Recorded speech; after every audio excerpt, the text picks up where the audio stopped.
YouTube channel ഉടമ ഷാജൻ സ്കറിയയെ മർദ്ദിച്ച സംഭവത്തിൽ പ്രതികളുടെ അറസ്റ്റ് ഇന്ന് രേഖപ്പെടുത്തും. CPM പ്രവർത്തകരായ 4 പ്രതികളെ ബംഗളൂരുവിൽ നിന്നാണ് പോലീസ് കസ്റ്റഡിയിലെടുത്തത്. തൊടുപുഴയിൽ വിവാഹ ചടങ്ങിനെത്തിയ ഷാജൻ സ്കറിയയെ വാഹനം തടഞ്ഞു നിർത്തി 5 അംഗ സംഘം ക്രൂരമായി മർദ്ദിക്കുകയായിരുന്നു. സുബിൻ, അതുമായി ബന്ധപ്പെട്ട വിവരങ്ങൾ കൂടി.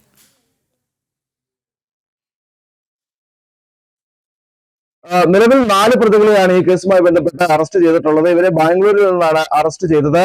ഈ കേസുമായി ബന്ധപ്പെട്ട് CPM പ്രവർത്തകരാണ് അറസ്റ്റിലായിട്ടുള്ളത് എന്നുള്ളതാണ് നമുക്ക് മനസ്സിലാക്കാൻ സാധിക്കുന്നത്. മാത്യൂസ് കൊല്ലപ്പള്ളി എന്ന CPM പ്രവർത്തകൻ ഉൾപ്പെടെ 4 പേരാണ് നിലവിൽ ബാംഗ്ലൂരിൽ നിന്ന് അറസ്റ്റിലായത്. കഴിഞ്ഞ ദിവസമാണ് ഇത്തരത്തിൽ ഈ വിവാഹ ചടങ്ങിന് തൊടുപുഴയിലെത്തിയ ഷാജൻ സ്കറിയയെ മങ്ങാട്ടുകരയിൽ വെച്ച് വാഹനം തടഞ്ഞു നിർത്തിയ ശേഷം ഈ അക്രമികൾ ക്രൂരമായി മർദ്ദിക്കുന്നത്. കൃത്യമായ ആസൂത്രണം നടത്തിയാണ് ഈ ഒരു മർദ്ദനം ഉണ്ടായത് എന്നുള്ളതാണ് ഷാജൻ സ്കറിയ ആരോപിക്കുന്നത്. ഇതിൽ രാഷ്ട്രീയമായ ഇടപെടൽ ഉണ്ടായിട്ടുണ്ട്. കൃത്യമായ പ്രാദേശിക നേതാക്കളുടെ അറിവോടുകൂടിയാണ് ഈ ഒരു ആക്രമണം നടന്നത് എന്നുള്ളൊരു ആരോപണത്തിൽ ഷാജൻ സ്കറിയ ഉറച്ചു നിൽക്കുകയുമാണ്. എന്തായാലും പോലീസിന് കൃത്യമായ ഇടപെടൽ ഉണ്ടായി എന്നുള്ളതാണ് ഏറ്റവും പ്രധാനപ്പെട്ട കാര്യം. നിലവിൽ 4 പ്രതികളെ അറസ്റ്റ് ചെയ്തിട്ടുള്ളത്. ഇവരെ നിലവിൽ ഇപ്പോൾ തൊടുപുഴ സ്റ്റേഷനിലേക്ക് എത്തിക്കുമെന്നുള്ളതാണ് മനസ്സിലാക്കാൻ സാധിക്കുന്നത്. ഈ ആക്രമണത്തിൽ ഷാജൻ സ്കറിയയ്ക്ക് സാരമായി തന്നെ പരിക്കേൽക്കുന്ന സാഹചര്യം ഉണ്ടായിരുന്നു. വാഹനം തടഞ്ഞു നിർത്തിയ ശേഷം വാഹനത്തിൽ വച്ച് തന്നെ മർദ്ദിക്കുന്ന ഒരു സാഹചര്യമാണ് ഉണ്ടായത്. മുഖത്തും അതുപോലെ തന്നെ ഒരു വയറിന്റെ ഭാഗത്തൊക്കെ ആയിട്ടാണ് ഒരു ക്രൂരമായ മർദ്ദനം ഈ ഷാജൻ സ്കറിയയ്ക്ക് ഏൽക്കേണ്ടി വന്നത്. ഇയാൾ നിലവിൽ ഇപ്പോൾ കഴിഞ്ഞ 2 ദിവസമായി